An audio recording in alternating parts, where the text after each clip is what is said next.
Okay, everybody, I'm Talk Amana L Bay, and welcome to part 3. The documents, public and private. Let's see, how to do your A for V, to enforce your remedy, and then we're going to end up with trust. And so let us get involved here and let us go on, and we'll be coming back later on, and I'm gonna show you all at a later date, a later show. I'm gonna pull some of these documents I got out here that I've used in the past. Oh boy, you're talking about going through something. But anyway, I hope you all got your paper and pencil handy, and to get ready for this segment, because we're going in and we're going to try to provide you with as much helpful information as we can. We're going to start out with HJR 192 versus public law, so you can understand the difference in that, and then we're going to go on to the next segment. Okay, so without further ado, let's roll, y'all.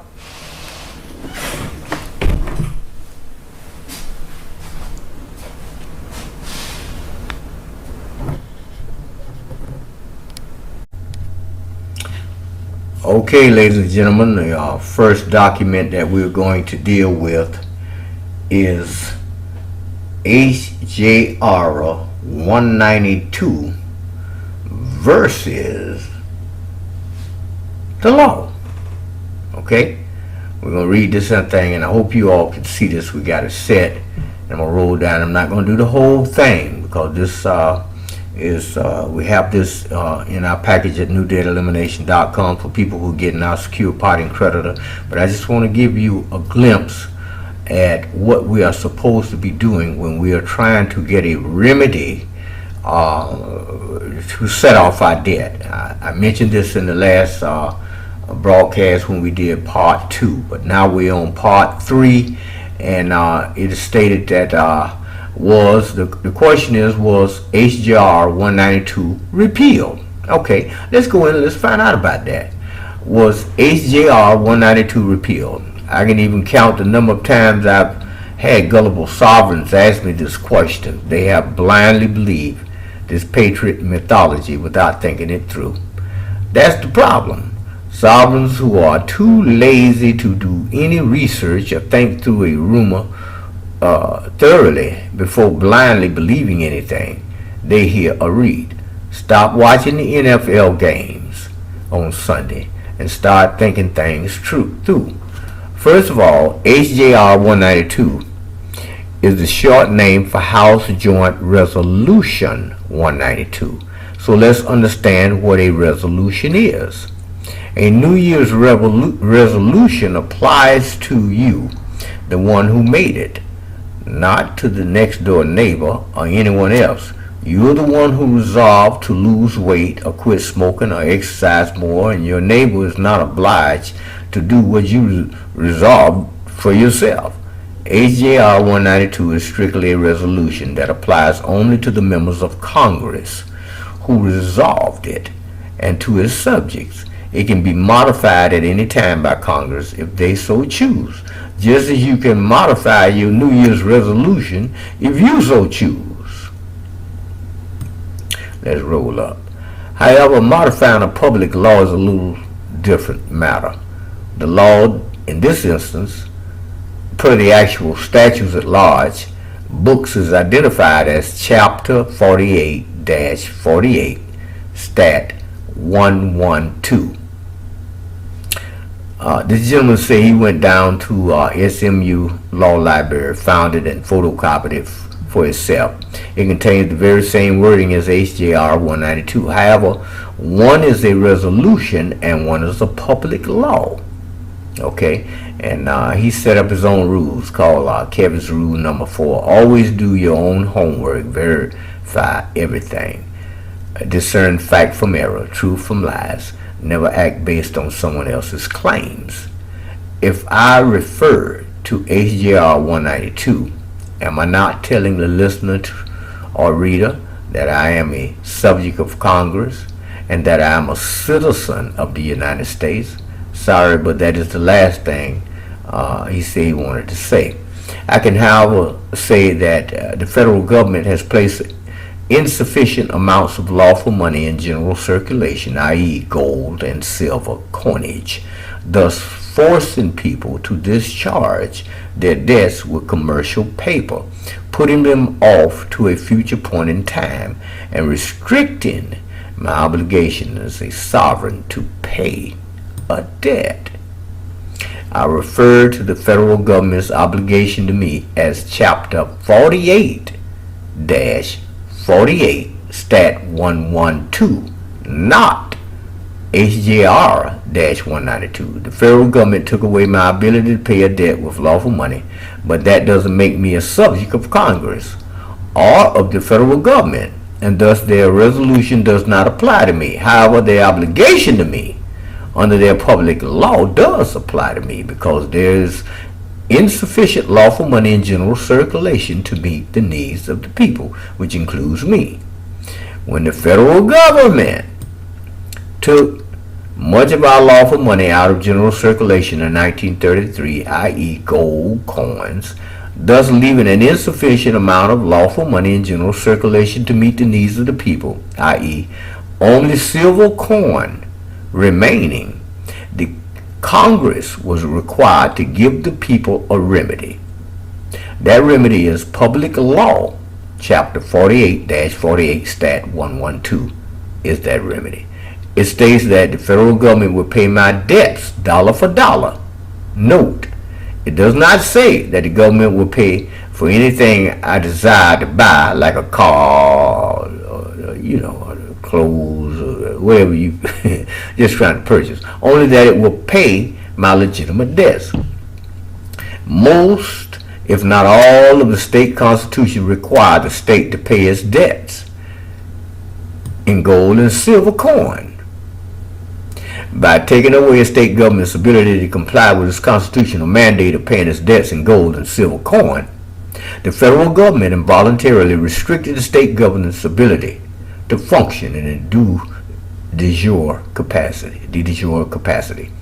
The de jure states went into suspension under the following four acts were committed. 1. The taking of gold coin out of general circulation in 1933. 2. In 1964, the U.S. Mint ceased minting any more silver coins. In 1968, silver certificates could no longer be redeemed for silver. And 4. On August the 15th, 1971, President Nixon closed the gold window, thus stopping the redemption of foreign-held dollars for gold. At that point in time, the U.S. dollar was backed solely by the full faith and credit of the American people, and the states could no longer function in a de jure capacity while in the state of suspension.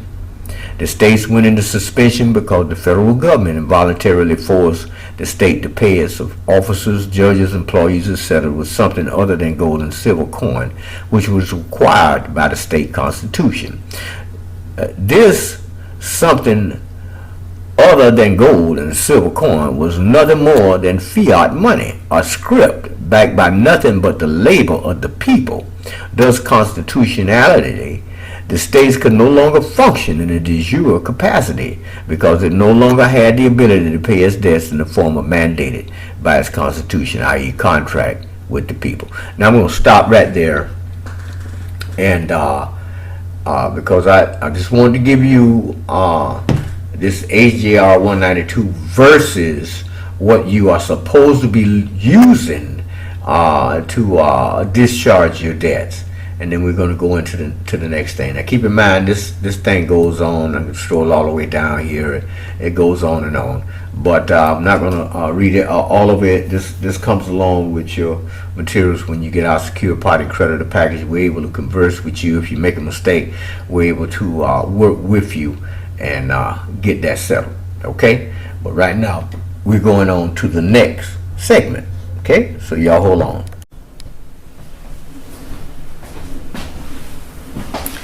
Okay, so I hope y'all took your notes on that. And our next segment, we'll be dealing with the violation of your warning, denial of rights under color of law. And we're going to also be talking about operating in the private. And then we're going into our plug on accepted for value. And what we have done is we've attempted to gather the most important information that we could that explains this to you in a simple fashion, as simply as we can and as slowly as we can, so you can take notes on this stuff, you can get it down, and you can get stuff going and mastering the difference between public and private. Okay? All right. So let's roll.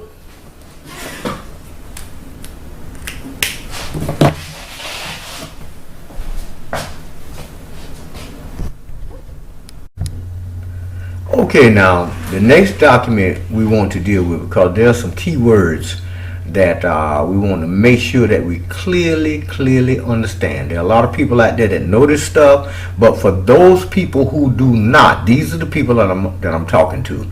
Now, it states here that this is a violation warning, denial of rights under color of law. Now, when you look up the definition of under color of law, what do you find?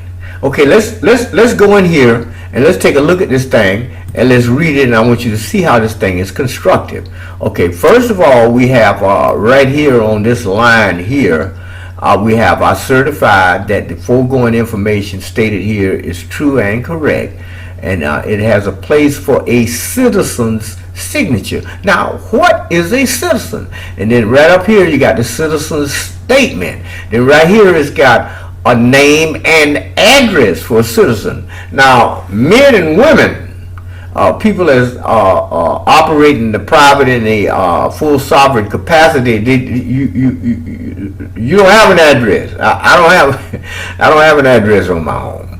Okay, because this is not a resident. You know, I'm not a resident. I'm not a corporate fiction. I'm a man, and my home is located on my land.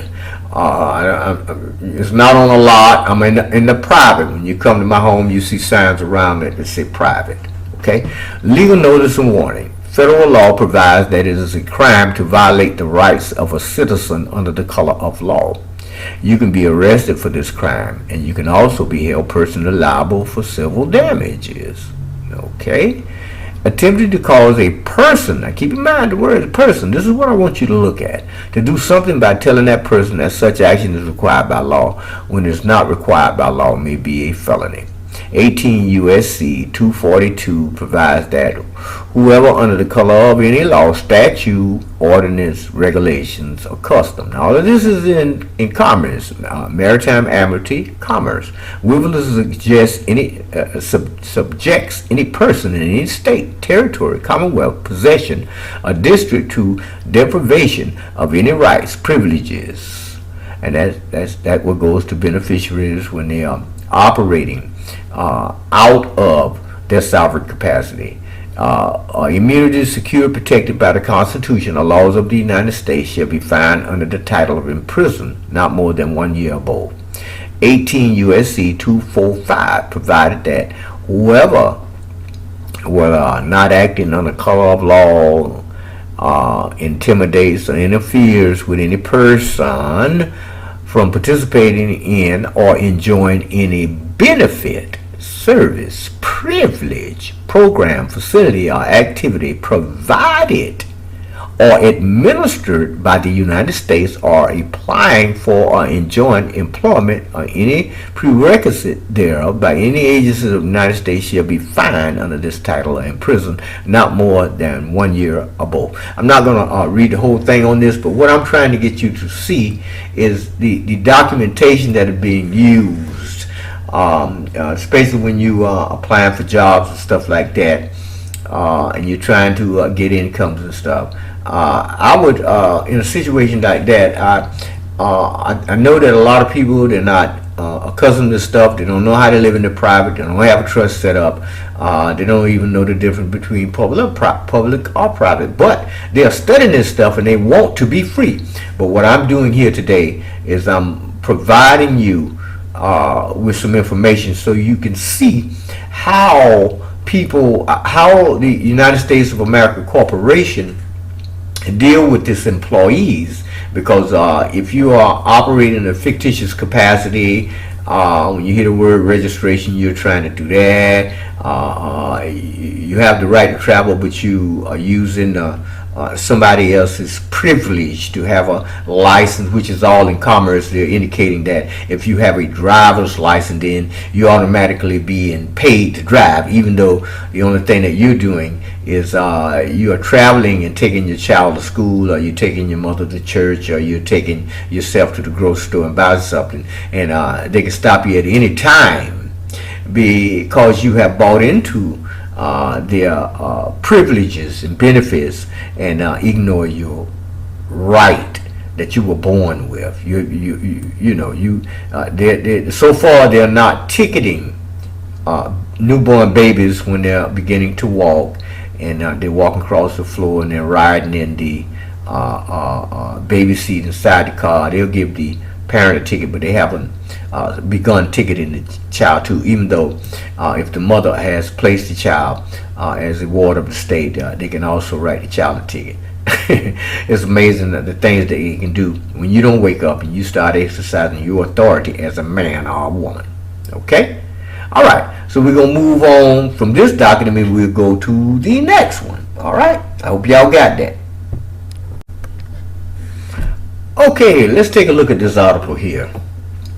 In the private, every natural man and woman is born in the private, whereas the state is public and therefore its public servants and its legal fiction creations are in the public, including its artificial legal persons. A man or woman can either live in the private or act in the public. However, we are trained from an early age to accept a higher authority as normal. Most people exist in a culture of submission and conformity, allowing numerous aspects of their lives to be controlled by the government. The populace is manipulated to become dependent, debt, money, and conditioned to become fearful, racism, terrorism, and wars. The manner and appearance of authority is usually intimidating by design, while the language of legal fiction, commerce, legalese, is deceptive. You are indoctrinated to act in the role of an artificial legal person, which is a creation of the state, and the debtor serving as surety for the corporate debt of your nation incorporated. Every nation with a central bank under the Bank of International Settlements has been indebted by the incorporation of its government into the debt money system, thereby surrendering its power of sovereign money issues. A global system of debt bondage has been established by incorporating governments and by programming the people to act in the fictitious role of artificial persons, which is legal fictions having no innate productive capacity, are debtors by default, serving as transmitting utilities for human energy. And this thing goes on and on and on and on. Okay. All right. An artificial legal person is a dead entity, is a legal fiction persona in the theater of commerce, and it is under the foreign amateur maritime jurisdiction, the international law of the sea. On the contrary, you are born into your own sovereign estate of body, mind, and soul. As a sentient man or woman, you live within the sovereign common law jurisdiction, the natural law of the land. The common law follows natural law, a living system of right or justice held to be common to all humans and derived from nature rather than from the rules of society. In natural law, all people are born equal and endowed with unalienable rights. Your sovereign jurisdiction, including your inborn inalienable rights, cannot be taken from you without your fully informed and willing consent. Legal person, actors for incorporated governments, banks, and all corporate entities need to contract with other legal person, actor, to extract their commercial energy. These legal actors make the presumption that you are also acting in the role of a legal person in legal fishing commerce, which is why they are seeking a contract performance. They always want the name and often the creation date of the legal person to establish joinder, forming an adhesion contract. They need a person because there is absolutely no way they can contract directly with a living man or woman. They need a man or woman to consent to take responsibility in the matter of the person unknowingly, which is joinder. Get our secure party and creditor package. Go to www.newdataelimination.com. Internet world and the world that are not understanding some certain concepts, and hopefully this video will introduce you as to why your A for Bs are working or aren't working. And I will just put out here now that A for B works and it's 100% effective. However, most people don't stand on their claim and enforce their claim. So I'm going to talk about that a little bit right now. So you have probably all seen this. This is a very popular video out here, Doug Riddle's Accepted for Value. And this was uploaded. This video is actually about 6 years old, and it looks like they re-uploaded it. So it looks like it's only about 2 years old, January 2011. But rest assured, this video and this technology that was on this talk show and recorded many years ago, things change and people adopt and add things to or retract things from their recommended processes. So in this original video, actually, well, not to speak for Doug Riddle, but you may want to contact him now if you happen to think that he's the authority on this, and ask him if this video that was 6 years old is actually a full, complete, process. Or you can, obviously, you can ask my opinion at understandcontractlawandyouvin.com, and we have processes that we're always progressing and updating and making more fluid and easier.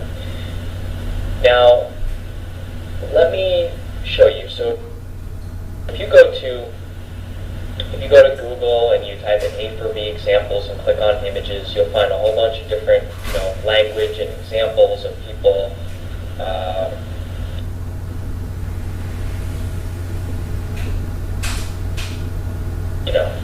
ways that this is written across different bills and statements and invoices and things like this. Here's one for an IRS.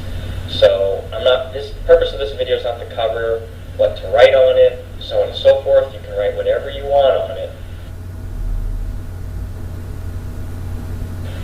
It's not that important. It's not as important as what I'm going to cover in this video. And if you look at, what was the other one? There are some videos out there, there are some examples out there like this one, which is on our website, where it doesn't have all the language across. It just says accepted for value, paid, and a signature.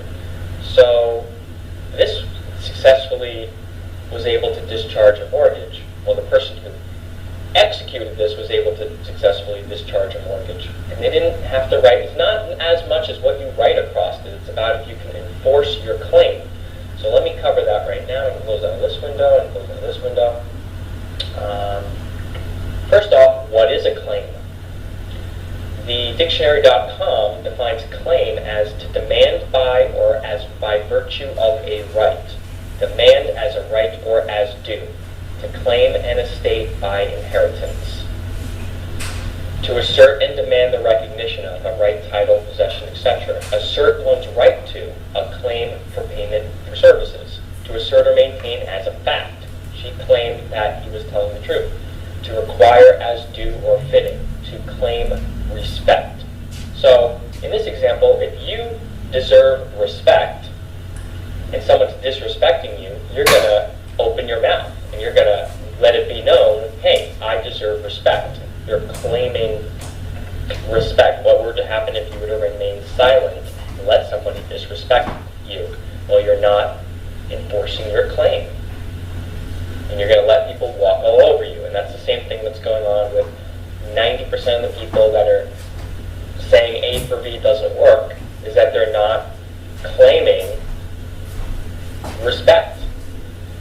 Somebody doesn't process your instrument and your tender for payment, you need to do something. You need to, just like in this example, verb, to make or file a claim, to claim for additional compensation. Here's another example, to claim an estate by inheritance. Let's say you are supposed to inherit an estate of a family member who passed away and you're in their will. Well, what would have happened if you were to never get any of the money or any of the property? Were you going to say the legal system doesn't work, or inheriting money doesn't work, or wills don't work? Or are you going to, get a lawyer or do something, somebody to help you to, or learn yourself, and for you to go and enforce your claim that you're entitled to that estate, that you're is supposed to inherit? So let's check these definitions out. A demand for something as due, an assertion of a right or an alleged right. He made unreasonable claims on the doctor's time. An assertion of something as fact. An assertion of something as fact. I like that definition of the word claim. A right to claim or demand, a just title to something. Something that is claimed, especially a piece of public land for which formal request is made for mining or other purposes. A request or demand for payment in accordance with an insurance policy. You guys are all familiar with that. You got into a car accident, or somebody, it was the other driver's fault, and now you have a claim against them to pay your insurance company to cover for the damages of the accident. Workers' compensation law, etc. We file a claim for compensation for the company. Lay claim to declare oneself entitled to. I have never laid claim to being an expert in tax laws. Okay, so just some other definitions and examples. Claim the man is being due one's property. Okay, so we go over the definition. You can go to Webster, online, Merriam-Webster, to ask for, especially as a right, to call for, to take as the rightful owner, to take as the rightful owner, to assert in the face of possible contradiction. So somebody might possibly contradict your assertion of the facts, or your assertion of your claim. The claim to have whatever, to assert to be rightfully one's own. To assert to be rightfully one's own. Here's some examples. He claims a connection to British royalty. The organization claims 10,000 members. The terrorist group claimed responsibility for the attack. New Yorkers proudly claimed the artist as one of their own. Both of them claimed credit for the idea. No one ever claimed authorship for the poem. Each claimed compensation for the hours you worked. No ears came forward to claim the inheritance. So I hope you understand. And the organization claims 10,000 members, but that could be disputed. Just because you claim something doesn't mean it's absolutely, how do you know if something is fact? It's just your word versus somebody else's word. But if your claim goes unrebutted, then it's kind of, prima facie evidence. And if you don't know what that term means, prima facie.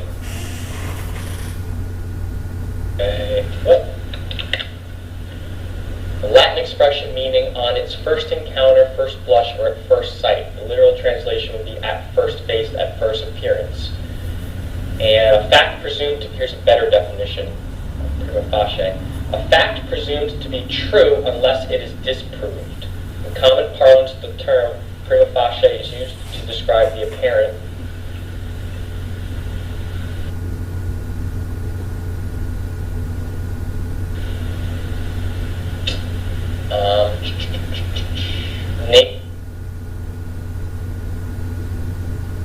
nature of something upon initial observation. Legal practice,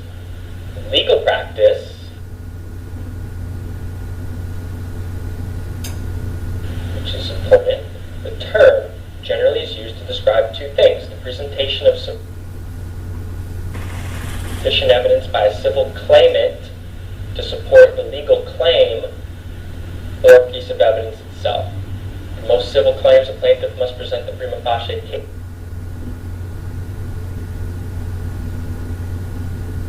to avoid dismissal of the case or an unfavorable direct verdict. The plaintiff must produce enough evidence on all elements of the claim to support the claim and shift the burden of evidence production to the respondent. If the plaintiff fails to make a prima facie case, the respondent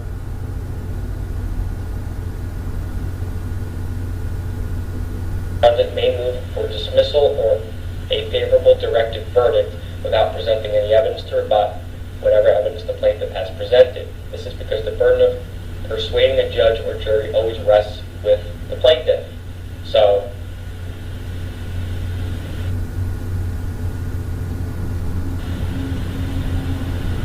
this is good. You guys should go back and read the rest of this, but I'm trying to move on with this video, so we'll just X off of there. We looked at claim, we looked at prima facie evidence. All right. And it's interesting that, when you go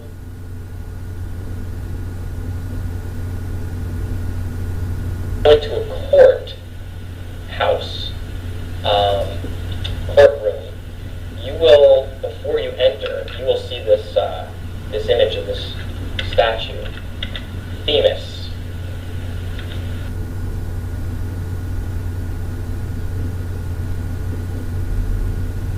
Okay, and here are all the pictures on Google Images, and you'll refamiliarize yourself with Themis before you go into a court. She's the Greek goddess, the wife of Zeus. And this is the statue. She's got a blindfold covering her eyes. She's got this scale in her one hand and the sword in the other hand. And we're going to look up to see what that means. The scale, these are the two claims, the plaintiff and the defendant, or, the one party and the other party. One has a claim against the other, and Themis is blindfolded. She doesn't really care about anything other than the claims. She's going to enforce it with a sword. So that is pretty cool that you can learn about that. All right, so let's see what Wikipedia has to say about Themis, an ancient Greek titaness. She is described as of good counsel and is the embodiment of divine order, law, and custom. Themis means divine law rather than human ordinance, literally that which is put in place. In the ancient Greek, she was originally the founder of the communal affairs of humans, particularly assembly. Not great definition that I was looking for here. What about this one? The Titan of justice and order.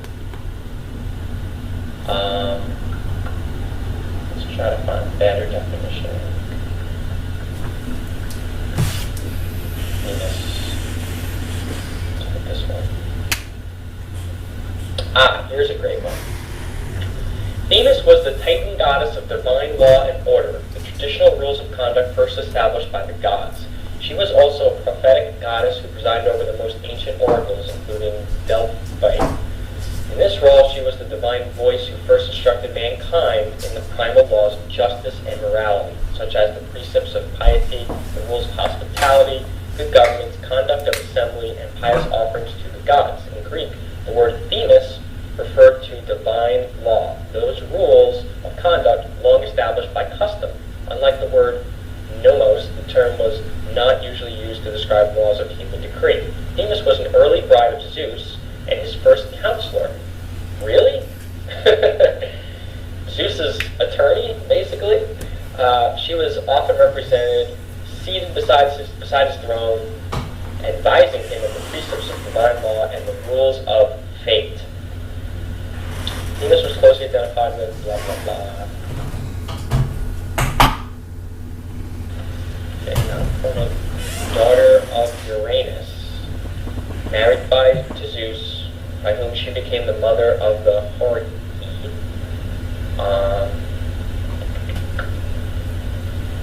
Themis is the personification of the order of things established by law, custom, and equity, whence she is described as reigning in the assemblies of men, and as conveying, by the command of Zeus, the assembly of the gods. The character of Themis was recognized in the fact that blah, blah, blah, blah, blah, blah. Alright, so when you go to a courtroom, look for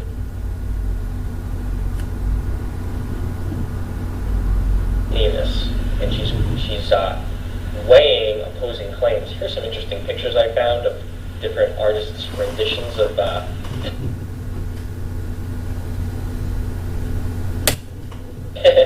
Themis. Here's obviously a statue, and here's a cool little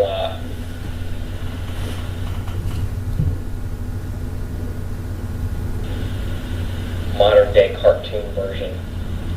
So she's weighing opposing claims, forcing it with a sword. Okay, so what is your claim? And now we're going to go to this email that somebody wrote to me.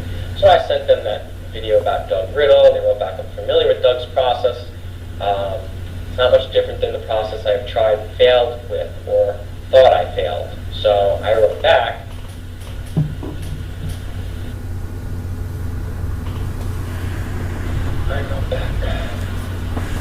this is a video that is many years old. Check out the date. Oh, by the way, they re-uploaded it, and it looks like it's from 2011, when it's really from like 2006, 7, or 8. My processes are evolving on a monthly basis to keep up, and so it's not the recommended process anymore. I wouldn't follow the instructions in this video. This was sent to you as an introduction to the ideas and concepts because it's a good video. If you tried and failed, it is because you failed to enforce your claim. What if, and here give this example, what if you were to put cash or a bank check into an envelope and mail it to the company you owe money to? What would happen if they kept the cash, kept the check, never returned it, and kept billing you and charging you interest? What would you do? Or what would happen if you sent them a check for your mortgage or car payment, the regular Federal Reserve note, regular public checking account that you have with Capital One or Chase or whoever, or your your local credit union. So what happened if you sent them a check and it was 100% valid, 100% conventional, and they never even tried to cash it, but they sent it back to you and said some bullshit, and then they kept billing you or even tried to foreclose on you or confiscate your automobile, claiming that they had a right to? What would you do? I mean, you sent them the payment and they're still plowing over you. What would you do? Well, a lot of people would just contact an attorney. But yeah, what would you do? You would try to enforce your claim over their claim. They're claiming you didn't pay them. You're claiming you put the check in the mail and you threw it in the mailbox. And they even got it. They sent it back to you, or they got it and they're not doing what they're supposed to do with it. So there are many ways to enforce that you may tender a payment and the obligation is discharged, or it's no longer your problem. What does discharged mean? It means it's no longer your problem. It doesn't mean that the bill was paid necessarily, but it means that it's not your responsibility. It means that it's not your obligation. Regardless of what they did with the check, they could have cashed it, sent it back to you, gifted it, or sold it to somebody else, or they could have used your check as toilet paper. I don't really care. Once you send it to them and drop it in the mailbox, the debt is discharged and it's not your problem anymore. And you can look up the mailbox rule in UCC or Brian Blum, contracts, examples, and explanations. It doesn't have to even get to them. If you put it in the mail and prove that you put it in the mail, and even if it gets lost in the mail on the way there, your debt is discharged. And even if they get it after the date that it's due, as long as you put it in the mailbox the date that it's due, the debt is discharged. You should learn how to enforce the fact that you made a payment, and if you do, whatever process you use, be it A for B, Federal Reserve notes, a bank check, wire transfer for the reserve notes, A for V, conventional or unconventional, public or private payments. If you tried to pay them with coffee beans or jelly beans, that was equivalent to what you think the amount due. So if you wanted to pay your mortgage with $500,000 of jelly beans, what if you just put a handful of jelly beans in there? Well, if you claim that that's $500,000 worth of jelly beans, you can enforce it. Unless they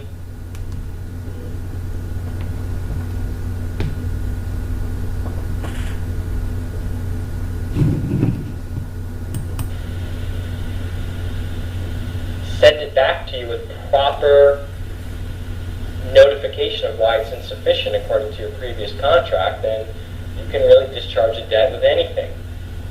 A check, a piece of paper, a piece of toilet paper, gold and silver, jelly beans or coffee beans. It doesn't really matter, my friends.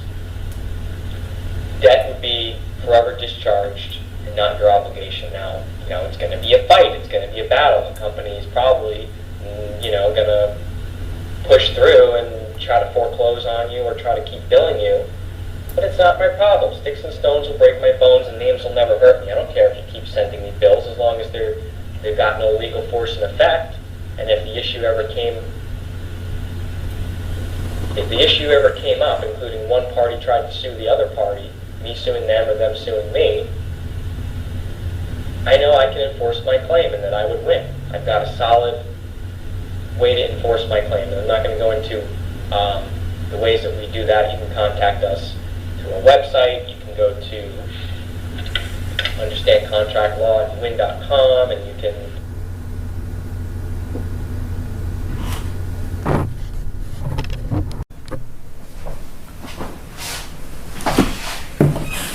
Okay, now let's deal with some documents on enforcing your A for V claim. We're gonna look at the documents and then we're gonna go straight into trust.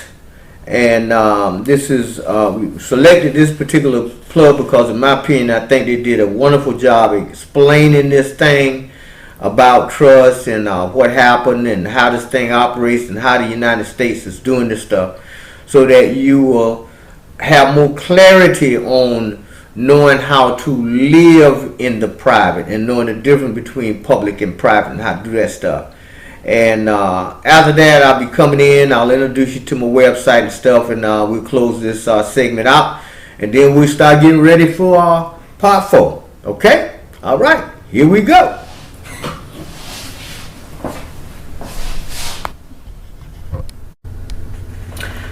Okay, everybody, we're back. Let us take a look at a little piece of enforcement, because the gentleman is telling you once you do your A for V, you don't just sit there, and you want to, if nothing ain't shaking, then you want to shake it up a little bit. Let's go ahead and look at one way to do it. One of your first lines of defense is something that I've used, especially when it came to eliminating a mortgage on my home. My first line of defense was dealing directly with who they were addressing.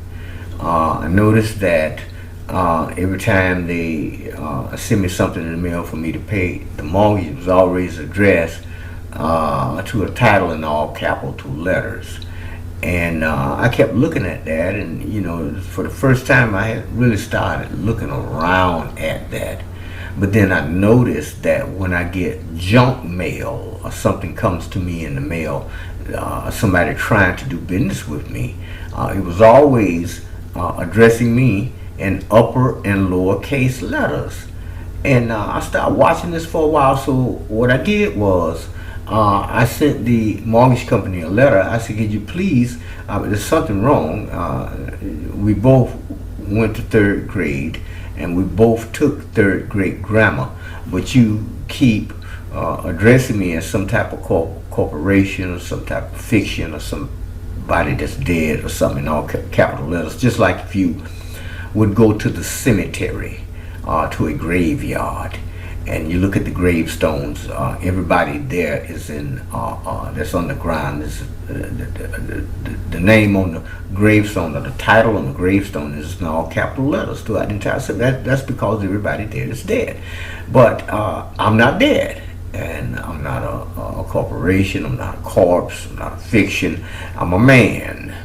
So could you please be kind enough to address me as such?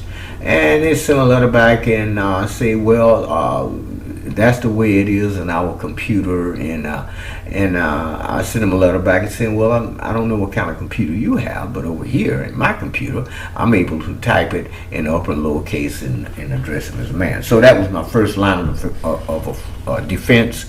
And let's take a look at this thing here. It says Responders Private International Administrative Remedy. Let me blow that up a little bit so we can really get a good look at this thing. And let me slide this here around so that we can really, yeah, there we go. That's the best I can do. Rewritten communication from ON Loan Services LLC hereafter debt collector.